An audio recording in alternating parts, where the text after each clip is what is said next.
एक court room में जज अपनी सीट पे है, लॉयर्स आर्ग्यूमेंट दे रहे हैं और एक माँ बिल्कुल चुपचाप लास्ट बेंच पे बैठी हुई है। उसके हाथ में एक पर्स है, बट उस पर्स में सिर्फ सामान नहीं, सालों का दर्द और एक माँ का टूटा हुआ भरोसा भी छुपा हुआ है। ये एक ऐसा केस है जिसमें एक माँ खुद जज बनी, खुद लॉयर और खुद ही लॉ भी। ये सब बाय चांस नहीं था, बाय चॉइस था उस माँ के लिए। आज भी जर्मनी के लोग बोलते होंगे, if your daughter is Anna then became Marianne Bachmeier.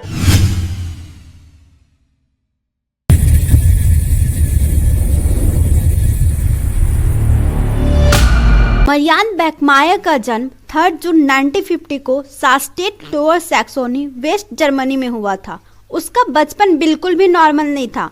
Marianne के फादर एग्रेसिव और हैवी ड्रिंकर थे। वर्ल्ड वॉर के टाइम वॉफिन एसएस का हिस्सा रह चुके थे। कुछ टाइम बाद मरियान के पेरेंट्स का डाइवोर्स हो गया। उसकी माँ वापस से शादी की, घर बसाई, लेकिन उस घर में मरियान के लिए कोई जगह नहीं था। मरियान को टीनेज में ही घर से निकाल दिया गया। मात्र 16 साल की उम्र में उसका पहला बच्चा हुआ, जो कि उसके बॉयफ्रेंड से था।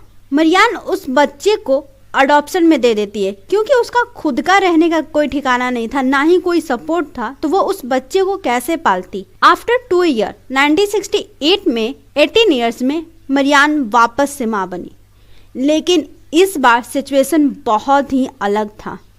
नो हस्बैंड, नो बॉयफ्रेंड, बल्कि आफ्टर वो उस बच्चे को भी अडॉप्शन में दे देती है, क्योंकि उसके पास और कोई ऑप्शन भी तो नहीं था। वो खुद होमलेस थी, ना ही उसके पास अच्छा इनकम सोर्स था, तो वो एक रिस्पॉन्सिबिलिटी कैसे लेती। अब तक की जिंदगी ने मरियान को यही सिखाया, बी अ स्ट्रॉन्ग, और वो बनी भी। 14 नवंबर 1972 को मरियान एक बेटी को जन्म देती है, जिसका नाम था एना बैकमायर। मरियान के लिए एना उसकी जिंदगी थी, जीने की उम्मीद थी, उसके जिंदगी का सबसे प्यारा हिस्सा थी। मरियान एक सिंगल पेरेंट थी, पब में काम करती थी, रात के लेट आवर्स तक, दिन में नींद पूरी करती थी। कई बार वो एना से ही एक्सपेक्ट करती थी कि वो खुद अपना लंच बना ले, स्कूल के लिए रेडी हो जाए, खुद से ही अपना सारा काम कर ले, जो कि एक 7 साल की बच्ची के लिए बहुत ही मुश्किल था। कई बार तो ऐसा होता कि मरियान काम से वापस आती तो एना स्कूल जा चुकी होती थी, जिसकी वजह से एना 7 साल में ही बहुत ही रिस्पॉन्सिबल और मेच्योर हो चुकी थी। मरियान एक परफेक्ट माँ नहीं थी, बट एक माँ थी।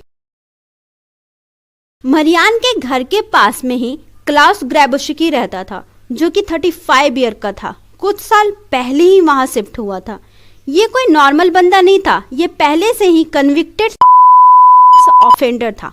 मतलब उस बंदे को पहले से ही कोर्ट ने सेक्सुअल क्राइम के लिए गिल्टी डिक्लेयर कर चुका था, वो भी 2 छोटी छोटी लड़कियों के साथ। जब कोर्ट में उसे इस गलती के लिए पेश किया गया, जर्मनी में उस समय चाइल्ड क्राइम के लिए कोई ज्यादा रूल नहीं था, वो उसे केमिकल कास्ट्रेशन और एक वार्निंग देकर छोड़ देते हैं कि बच्चों से दूर रहो।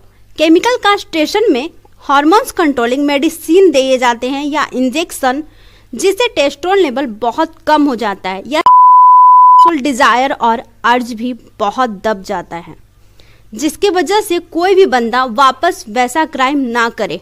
सिस्टम यही फेल हो जाता है। बाद में क्लाउस हार्मोन थेरेपी की वजह से बिल्कुल भी नॉर्मल हो जाता है। एक ऐसा बंदा जिसे जेल में होना चाहिए था, वो जर्मनी की गलियों में खुलेआम घूम रहा था। 5 मई 1980 मंडे मॉर्निंग में एना का उसकी माँ से थोड़ा सा झगड़ा हो जाता है, क्योंकि वो एना से बहुत ज़्यादा ही एक्सपेक्ट करती थी। एना आज स्कूल नहीं जाती है और वो क्लाउस के घर चली जाती है। ये पहली बार नहीं था कि जब एना क्लाउस के घर जा रही थी, क्योंकि उसके घर पे बिल्ली था, वो बिल्लियों के साथ खेलने जाया करती थी, और क्लाउस ने कभी कुछ ऐसा किया नहीं हो कि मरियान उसको मना करे उसके घर जाने के लिए।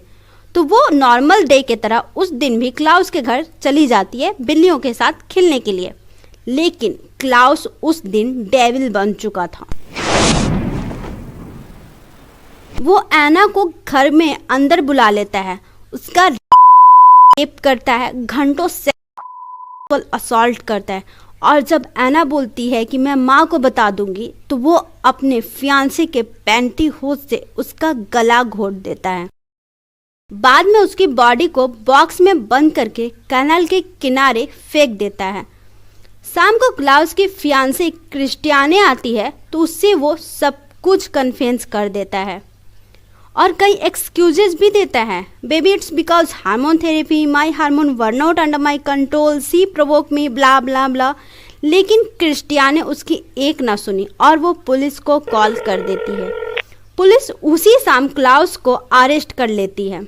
जब पुलिस उससे पूछताछ करती है तो वो स्टेटमेंट देता है, एना मुझे ब्लैकमेल कर रही थी। वो बोल रही थी कि अगर तुमने मुझे पैसे नहीं दिए तो मैं अपने माँ को बता दूंगी कि तुमने मुझे बैड टच किया है और फिर तुम्हें पुलिस अरेस्ट कर लेगी और मुझे वापस से जेल नहीं जाना था चाइल्ड केस में। That's why I did it. अगर कोई भी इस स्टेटमेंट को सुने तो क्या ही बोलेगा कि नहीं, क्लाउस झूठ बोल रहा है, क्योंकि एक 7 साल की बच्ची के लिए ऐसा इमेजिन करना भी बहुत मुश्किल है। तो ब्लैकमेलिंग तो बहुत ही दूर की बात है, लेकिन वो हार्मोन इशू भी बताता है जिसके वजह से जर्मनी पुलिस उसके स्टेटमेंट को नोट करती है और उस पर सोच विचार भी करती है, क्योंकि according to Germany police at the age of 7 Anna responsible और मेच्योर थी। So it's maybe. उस शाम मरियाने को कुछ पता नहीं चलता है, वो काम पे चली जाती है। नेक्स्ट डे काम से आती है और ये सोच कर सो जाती है कि एना स्कूल चली गई होगी। जब वो सोकर उठती है तो फिर एना नहीं मिलती है। अब वो एना को खोजने लगती है। वो हर जगह खोजती है, जहाँ जहाँ एना जाती थी उसे हर वो जगह पता था, लेकिन एना कहीं भी नहीं मिलती है। वो पुलिस में कंप्लेन करती है तो उसे सारी बात पता चलता है। सारी बात पता चलने के बाद मरियान बिल्कुल टूट ही चुकी थी।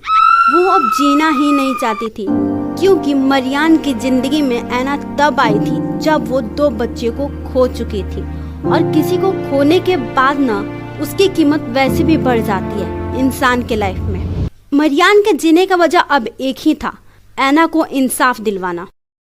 2 मार्च 1981 मंडे को ल्यूबेक डिस्ट्रिक्ट में कोर्ट रूम नंबर 157 में क्लाउस ग्रैबुस्की का ट्रायल शुरू होता है। लॉयर्स अपना स्टेटमेंट देते हैं और क्लाउस वही अपना पुराना झूठी कहानी, एना मुझे ब्लैकमेल कर रही थी। 3 दिन तक ट्रायल चलता है। कैन यू बिलीव, सिस्टम उसके स्टेटमेंट को और उसके हार्मोनल इशू को सच मानने लगा था और एक बार फिर उसे नेक्स्ट क्राइम करने के लिए जर्मनी की गलियों में छोड़ने वाला था। और इन्हीं 3 दिनों में एक ऐसा दिन था कि कोर्ट रूम में ट्रायल चल रहा था। ग्रैबुस्की स्माइल कर रहा था, जैसे मानो उसे ना सिस्टम का डर हो, ना अपनी गलती का पछतावा, ना एक बच्ची का जाने का गम। तब मरियान को बिलीव हो गया था कि सिस्टम उसे सजा नहीं देगा, उसकी बेटी को इंसाफ नहीं मिलेगा। और वहीं वो कोर्ट रूम में डिसाइड करती है कि अब वो खुद जज बनेगी, खुद लॉ और लॉयर भी, और सजा भी वही डिसाइड करेगी।